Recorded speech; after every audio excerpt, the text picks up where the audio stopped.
MIA for a little bit due to a few personal reasons. I won't go into those yet, but basically I'm back, hopefully for good this time.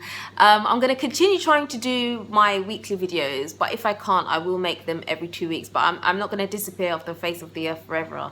But thank you to those of you that did realize that I was absent and asked me what was wrong. I'm still here, still well, still everything. I just hadn't done a video for about 2 weeks, I think it's been. So I do apologize for that. I will continue getting the momentum hopefully very soon. Today, I'm not sure if you could tell, but I'm being very lazy and I haven't set up my camera today. I'm recording on my iPhone, which is why the picture's a bit jumpy, because I'm actually holding it and speaking to you because I'm being lazy. Sorry. I'll try to keep it as still as possible. But anyway, I am back in full effect. So today I just want to do a very, very quick video. I'm not going to keep it very long today.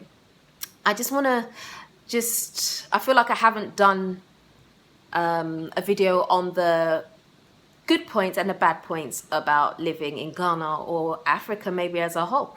I haven't been to many African countries. I've been to Dubai and I've been to Egypt, but that's about it. I haven't really been to any other African countries, so I can only speak from what I know, which is Ghana. Okay, so, sorry, I keep looking out the window because it's miserable today. It's absolutely chucking it down all day, and it's so unusual. I don't know if you can see. I don't know if that was very clear, but it's just not very nice outside today at all. It actually reminds me of the UK when it just rains and rains and rains for like days. But it's just rained today. Sorry, I've got another itchy nose again. I'm sorry. But anyway, back to my point. I feel like I haven't done a video on the positives and negatives of living in an African country. So I'm just going to break it down very quickly. The positives, there are so many positives about living in Ghana specifically. The first one being that opportunities here are endless. I feel like being in Ghana or Africa, your mind just kind of opens up to your potential. Or I don't know, it's almost like you get this drive when you come and you realize that actually there is so much more to you. I did touch on this, I think, in one of my previous videos where I said that, you know, before I'd come to Ghana, I was basically a stay-at-home mum because I'd had 3 children quite close together, and I just found life really boring. I mean, I love being a mum, definitely, don't get me wrong, but it was just really boring for me, and I kind of felt like I wanted something different, something new, but I didn't really want to get a job because I just feel like I just didn't want to. Not because I was lazy, I knew that give me about a month, I'd be bored, to be quite honest, because it's not my potential. Basically, I can do more. I know that there's more to me than that. So coming to Ghana, you realize that there's so much more that you're actually capable of doing, and so that opportunity opens you up. And I kind of feel like I wish I'd come to Ghana when I was a bit younger, because then maybe I would have been a bit further. But hey, shoulda, woulda, coulda, as they say. Another positive about living in Ghana is that you can have staycations, and they are the most wonderful things. A staycation, if you don't know, I'm sure you do know because I'm sure you guys are pretty smart. A staycation is basically when you're living somewhere and you can go on a holiday, like a 1-day, 2-day holiday, and still be basically where you live. So you can go on holiday in Ghana. It's called a staycation. So there are some really nice places. I'm still yet to explore quite a few of them, but I will do, and that is what I love about Ghana. You can just decide, okay, this weekend, let's go away for the weekend, and you can be sitting on the beach somewhere, sipping a really nice drink, just enjoying the sun, and life is great, and it's simple, and it's like that. And you can do as many of those as you want, and it doesn't cost because you don't technically have to even really fly if you don't want to. You can drive to most of these places if you want to. So that's the wonderful thing about being in Ghana. I would say, for me personally, the thing I don't like about Ghana, or the thing that has been my biggest challenge about being in Ghana, is that my friends are not here. Now, it's very difficult because when you come to Ghana, people will want to be your friend. You will make friends, and that's good.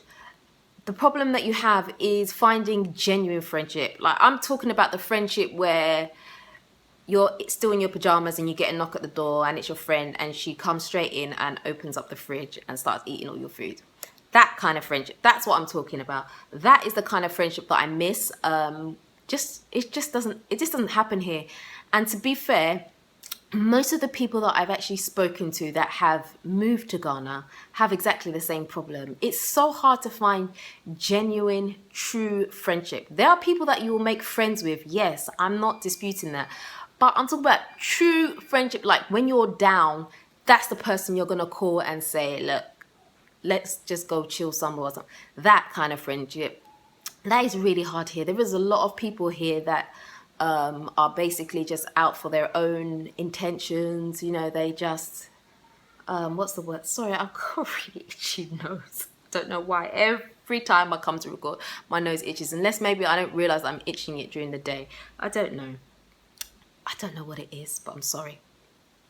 But anyway, yeah, it's that finding that real friendship. That for me, I think, has been the hardest thing to work on. I have many acquaintances, many people I can call. There are loads of things you can do in Ghana as well. There are events where you'll meet people and all the rest of it. But actually finding someone who you really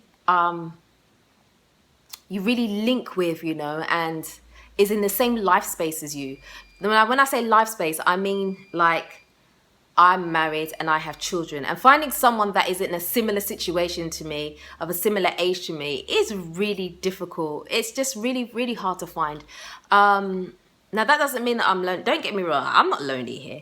I have plenty of people that I can, you know, call up and say, okay, let's go chill or do whatever. That's not the issue for me. The issue is that genuine friendship. And I guess maybe it's because in the UK, you have people that you've gone through years with and they know you from before and you've grown together, and maybe that's a thing that maybe it has to be worked on here. But I find that most people that have been here, even in Ghana longer than I have, haven't got that, unless maybe it's through other family members and things like that. I think that's probably the hardest issue that I've had here. Some of the other negatives about living in Ghana is, I would say, perhaps the light-off situation. It has got much better than what it has been in times past, but it still can be quite frustrating at times. The lights, the water. I mean, where we live now, we have pipe.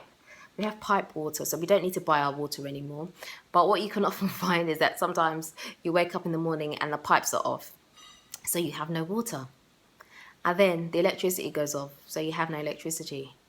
So you have no electricity and no water. Frustrating, trust me. Trust me, it's so frustrating.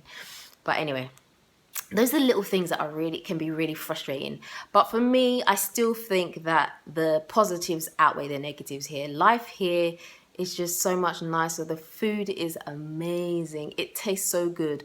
Honestly, when I went back to the UK and I ate the food, I was like, it just didn't really taste of anything for me. It was just like, where's the flavor, man? I don't get it. I don't know. But anyway, so, I mean, oh gosh. As you can see, I've really prepared really well for this video because I've got so much to say.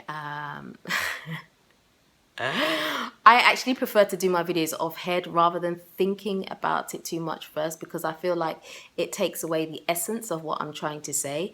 So I prefer to freestyle, if you know what I mean. But anyway, I'm going to stop talking now because you're probably bored. Even I'm boring myself. So I'm going to stop right there, guys. But I am going to try and do more videos. I'm going to try and do some videos outside as well so that you guys can see me just not in my bedroom every day, basically. Try and take it up a notch and see how it goes. But anyway, guys, until next time, peace.